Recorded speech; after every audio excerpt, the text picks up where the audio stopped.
Hi guys and welcome. On this video, we are going to share with you a couple of great tips for first-time homebuyers. If you're a first-time homebuyer, you might have realized that it's not very easy to get into the real estate market. It has always been difficult, and recent events show us that this is an accurate assessment. Available data shows that the first-time homebuyers flooded the market, accounting for about half of all the purchased homes in the entire United States.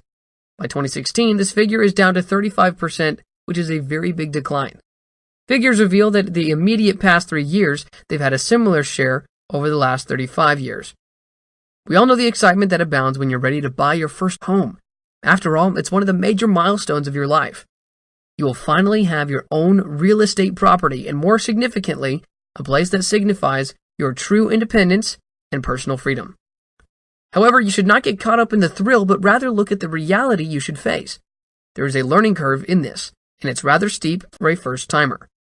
The good news is you can avoid many mistakes and heartaches in the process by doing some simple financial homework. So, if you want the road to your first home to be smoother and less bumpy, we offer some tips to guide you through the process and hopefully spare you some headaches and pain in your pocket. The first question you should ask yourself is, how much can you afford?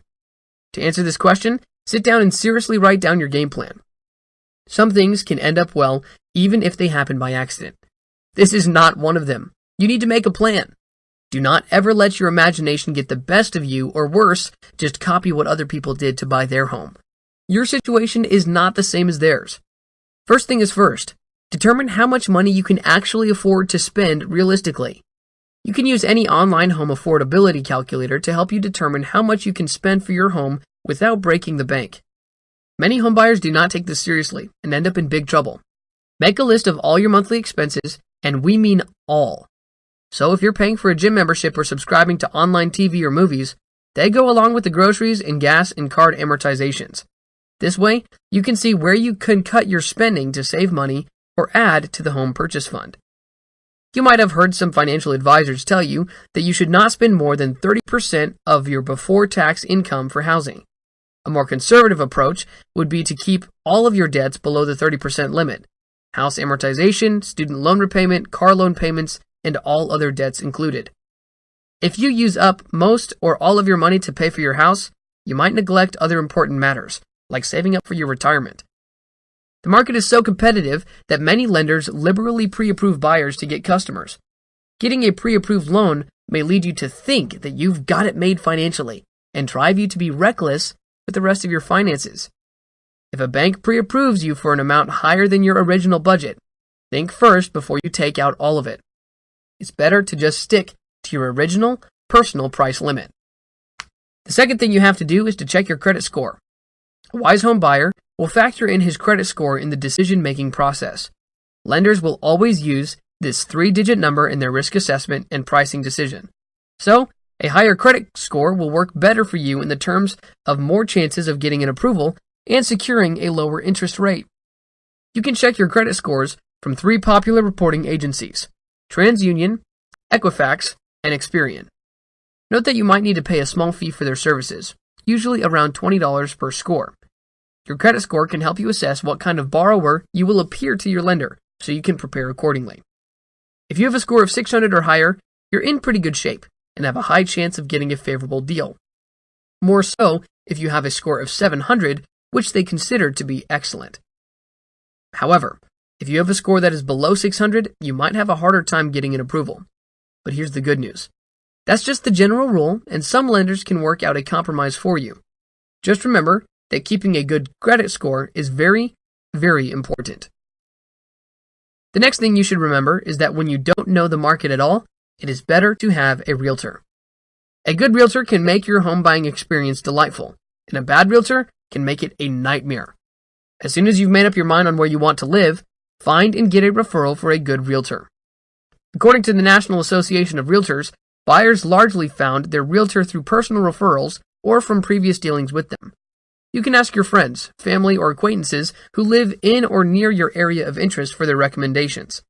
If that doesn't work out, there's always the internet. Websites like Street Easy, Naked Apartments, Trulia, and Zillow publish lists of local realtors with appropriate reviews and ratings.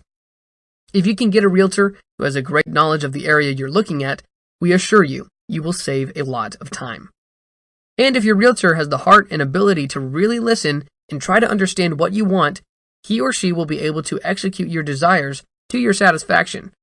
A good realtor also follows through up to the closing, though there are exceptional ones who still take care of you even beyond that point.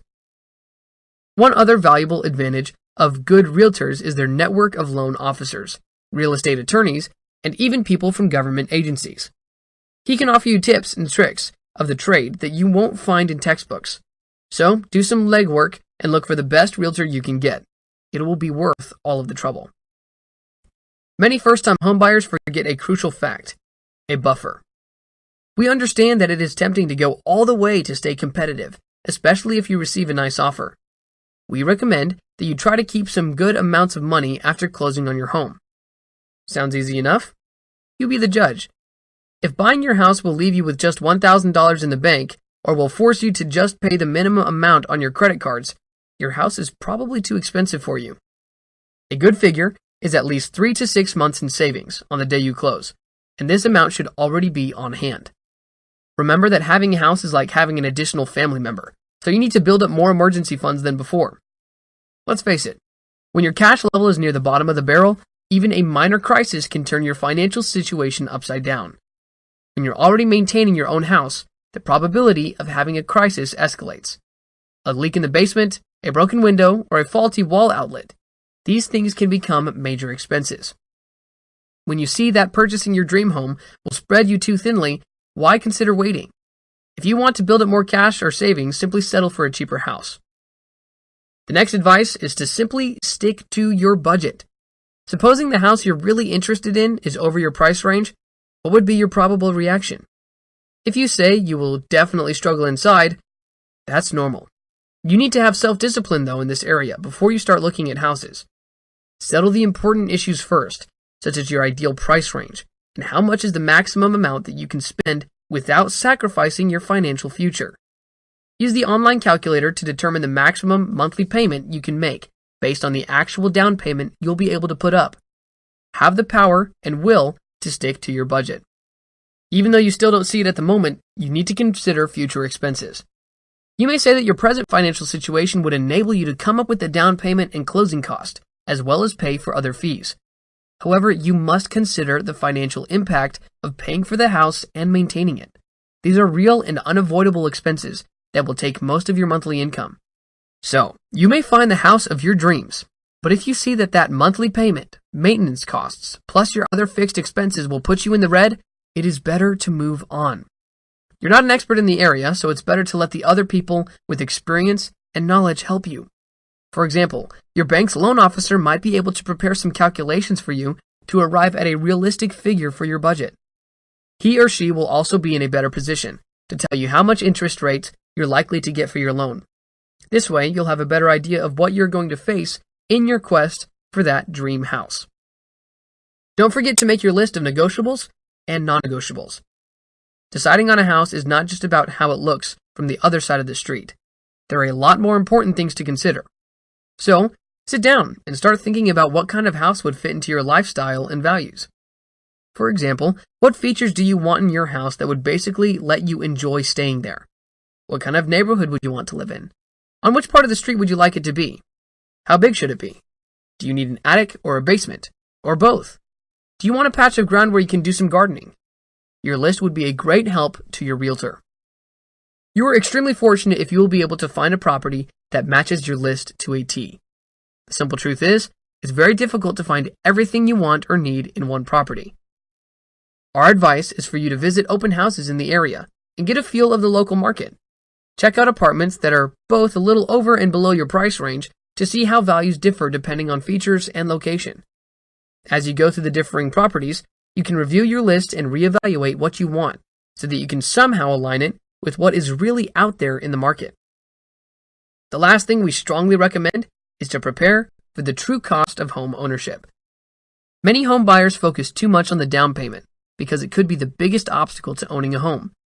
And a good many of them also neglect to prepare for the other costs that accompany the whole process: appraisal, origination, credit reports, inspections, and notary fees. When you take all these together, they constitute a substantial amount that buyers must pay out of their own pockets. Significantly, the expenses won't stop when you get the keys to your house. In fact, the moment you open the door, you likewise open a whole range of new expenses for your household. You spend for moving expenses, new furniture to fill up the house, new appliances, and maybe even a new lawnmower. It's normal that as you begin to live in the house, you'll notice additional needs, and these are additional costs. Maybe the walls need a nice clock, or the corner would look better with an antique jar, or the hallway might need a few more lights. Most people fail to take this into account, so it's better to prepare yourself. That's it for now. On our website, you can find more posts as well as calculators and other financial tools. Do you have more tips for the first-time home buyer? We would love to know your thoughts, so feel free to share them in the comments below. I hope you enjoyed it, and don't forget, subscribe to our channel on YouTube to get more free financial education videos.